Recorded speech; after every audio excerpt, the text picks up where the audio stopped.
Chapter 6 The Sun and the Solar Dynasty. You have probably forgotten by now that Kashyapa and Aditi had a son named Vivasvana. This was the sun god, also known as Surya or Martanda. Surya was married to Samjana, Vishwakarma's daughter. They had two sons. The first son was Vaivasvata Manu and the second son was Yama or Shraddha Deva, the god of death. Yama had a twin sister named Yamuna. The sun's energy was so strong that Samjana could not bear to look at her husband.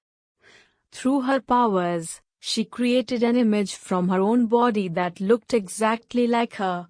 This image was called Chaya, shadow. Samjana told Chaya, "I cannot bear the energy of my husband. I am going off to my father's house. Stay here. Pretend to be Samjana and look after my children. Under no circumstances tell anyone, certainly not my husband, that you are not Samjana." "I will do as you have asked me to," replied Chaya. "But the moment someone curses me or pulls me by the hair, I shall be forced to reveal the truth." Samjana went to her father Vishwakarma, kept asking her to return to her husband. But this Samjana refused to do. Instead, she went to the land known as Uttarakuru and started to live there as a mare. Meanwhile, Surya, who had not realized that Samjana had been replaced by Chaya, had two sons through Chaya. They were named Savarni Manu and Shani, Saturn. As soon as her own children were born, Chaya no longer displayed as much of love for Samjana's children as she used to do. Vaivasvata Manu was a quiet sort of person and he ignored the implied neglect. But Yama was not that tolerant.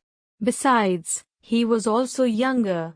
He raised his leg to kick Chaya. At this, Chaya cursed Yama that his legs would fall off. Yama went and complained to Surya. "I have not really kicked her," he said. "I only threatened to. And does a mother ever curse her children?"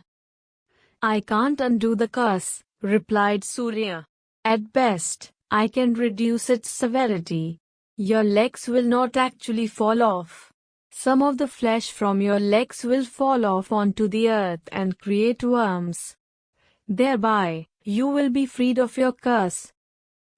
But nevertheless, Surya felt that there was some truth in Yama's asking whether a mother would ever curse her children. He taxed Chaya with the truth, but Chaya would not reveal anything. Surya then grasped her by the hair and threatened to curse her. Since her conditions were now violated, Chaya blurted out the truth.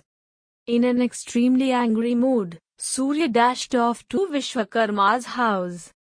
Vishwakarma tried to cool him down. "It is all because of your exercise's energy that this has happened," exclaimed Vishwakarma.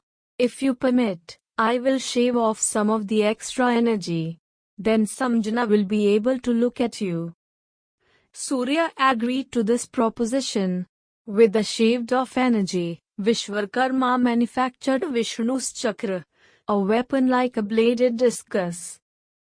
Surya found out that Samjana was in Uttarakuru in the form of a mare. He joined her there in the form of a horse. As horse, they had two sons named Nastya and Dasra. Since Ashva means horse, the sons were also known as the two Ashwinish and became the physicians of the gods. Surya and Samjana then gave up their equine forms and lived happily ever after.